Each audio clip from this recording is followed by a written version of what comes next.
Hello everyone, কি অবস্থা সবার? সো আজকে হচ্ছে 12ই মে, মাদার্স ডে। আমরা সবাই জানি। তো আজকের দিনটা অনেক বেশি স্পেশাল। আসলে মাকে ভালোবাসা প্রকাশ করার জন্য কোনো দিনের প্রয়োজন হয় না, কোনো ক্ষণের প্রয়োজন হয় না, কিন্তু হয় না একমাত্র মাই একটা পার্সন যাকে স্পেশালভাবে কখনো বলা হয় না যে সে আমাদের জন্য কতটা ইম্পর্টেন্ট এবং আমরা তাকে কতটা ভালোবাসি।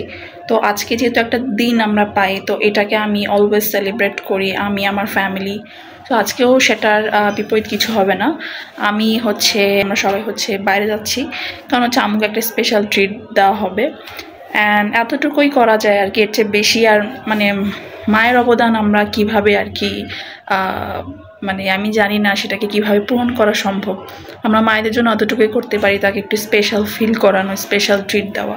আর এতটুকুতেই মারা অনেক বেশি খুশিও হয়ে যায়। সো যাই হোক, আমি আমার বাসা থেকে বের হচ্ছি, ওখানে আমার আম্মুরা অলরেডি বের হয়ে গেছে। সো আমি রেডি হয়ে গেছি খুবই সিম্পলি। সো এখন যাচ্ছি অ্যান্ড এরপর আমি চলে আসছি আমার বাসার নিচে কুপার্সে। তো এখানে এসে দেখি কেকের কালেকশন একদম নাই, মানে সব কেক প্রায় শেষ হয়ে গেছে। মাদার্স ডে উপলক্ষে সবাই পারচেস করে নিয়ে গেছে। তো ফরচুনেটলি আমি একটা চকলেট কেক পেয়েছিলাম, তো সেটা আমি পারচেস করে নেই। আর লেফট ওভার ছিল হচ্ছে ভ্যানিলা আর ম্যাঙ্গো, যেটা আমি পারচেস করবো না। সো এখান থেকে একটা কেক নিলাম। আর আমার শাশুড়ির জন্য নিব হচ্ছে মিস্টার বেকার থেকে। So I am just hoping ওখানে আমি আমার পছন্দ মতো ফ্লেভারের কেক পেয়ে যাব।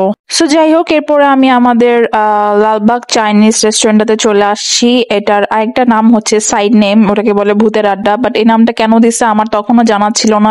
এখানে এর আগেও আসা হয়েছিল, বাট এদের ডেকোরেশন আর সবকিছু চেঞ্জ করার পর এই ফার্স্ট টাইম আসছি। সো এখানে আসার পর আমরা ফার্স্টে অর্ডার করি হচ্ছে স্যুপ, তারপর হচ্ছে স্প্রিং রোল, এরপরে অর্ডার করেছি হচ্ছে ফ্রাইড রাইস, চিকেন। মানে চাইনিজ আইটেমে আমরা স্টেপ বাই স্টেপ যা খাই তাই হচ্ছে এখানে অর্ডার করেছিলাম। তো মেইনলি আমরা চাইনিজে খেয়েছি, যেহেতু এটা একটা চাইনিজ রেস্টুরেন্ট। এরপরে খেতে খেতে ওই যে পিছনে দেখতে পাচ্ছেন সব ওয়েটাররা লাইন ধরে ছিল। ওরা এখানে চিৎকার করে করে সাবধান সাবধান বলে সবাইকে সতর্ক করছিল। আর এটার মেইন রিজন হচ্ছে এখানে প্রতিদিন ভূতের শো, আর ওই সময় শোটা হবে, এই কারণে ওরা সবাইকে সতর্ক করছিল। আর যেহেতু আমরা এসব সম্পর্কে কিছুই জানতাম না, তাই আমরা মানে একটু এক্সাইটেড ছিলাম যে কি হয়। আবার ভয়ও লাগতেছিল যে ভূতের শো হবে, কেমন না কেমন হবে, ভূত আসবে না কি করবে। So we were curious and excited as well. এরপর ভূতের শোটা শুরু হয়, ওরা সব লাইটস অফ করে দিয়েছিল। মানে অনেক বেশি ভয় লাগতেছিল আমার, বাকিটা তোমরা ভিডিওতেই দেখতে পারবা।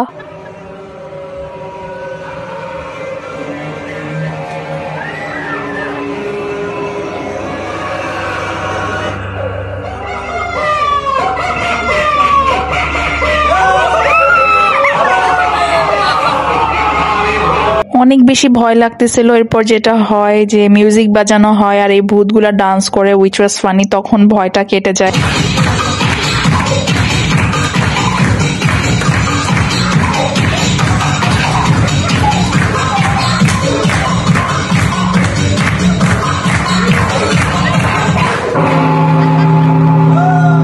যাই হোক, এই ছিল অবস্থা। আর এটা মেইনলি এন্টারটেইন পারপাসে করা হয়, আর আমরা আসলে অনেক বেশি এন্টারটেইন হয়েছি। এই জিনিসটার জন্য আমি ওখানে বারবার যাব। সো আমি বাসায় চলে আসলাম ফাইনালি, খাওয়া দাওয়া শেষ করে, ডিনার শেষ করে। আর বাসায় আসার সময় আমার শাশুড়ির জন্য একটা কেক নিয়ে আসছি। আর আমার হাজবেন্ড বাইরে গেছে, ও বাসায় যখন ফিরবে তারপর আমরা কেকটা কাটবো। এখন আমি একটু রেস্ট নিবো ততক্ষণ। সো এটা ছিল হচ্ছে কুপার্সের কেক, যেটা আমি আমার আম্মুর জন্য পারচেস করেছিলাম। আর এটা ছিল মিস্টার বেকারের কেক, যেটা আমি আমার শাশুড়ির জন্য পারচেস করেছিলাম। তারপরে এরপরে হচ্ছে বাসায় যে আম্মু কেকটা কাট করে, বাট আমি যেহেতু আমার বাসায় চলে আসছিলাম, সো ওখানে আমি ছিলাম না। আর এই ভিডিওটা আমি কালেক্ট করি।